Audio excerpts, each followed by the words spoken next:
که شاهنشاهی دورانی تو میارزی برای تاجیکان پیغامی یزدانی تو میارزی برایشان خلق تاجیک بود زی دستی اجنبی ما رها کردی وطن را از پریشانی تو میارزی بشیر مادرت خوردی قسم صلح میارم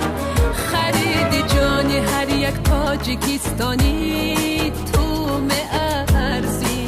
سپاس و عرض و دردی دل بگویند خلق بشی تو چی جایی گم کی به هر درد درمانی تو میارزی پیشوای ملت پیشوای ملت پیشوای ملت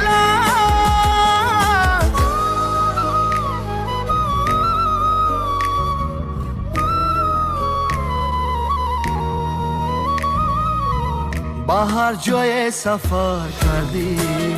فضای تیره شد روشن خدا داده چو خورشید درخشانی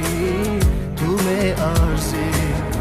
اساسی صلح و استقلال و وحدت را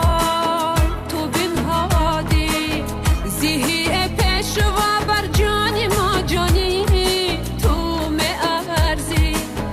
دعای مادرت پیش از بیداش مستجاب آمد بلند اقبالی و اسود ارمانی تو میارزی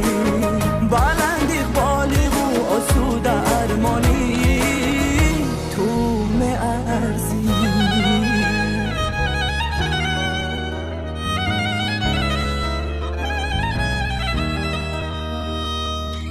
اگر گویم که شاهنشاهی دورانی تو میارزی برای تاجیکان پیغامی یزدانی تو میارزی برایشان خلق تاجیک بود زی دستی اجنبی ما رها کردی وطن را از پریشانی تو میارزی بشیر مادرت خوردی قسم صلح میارم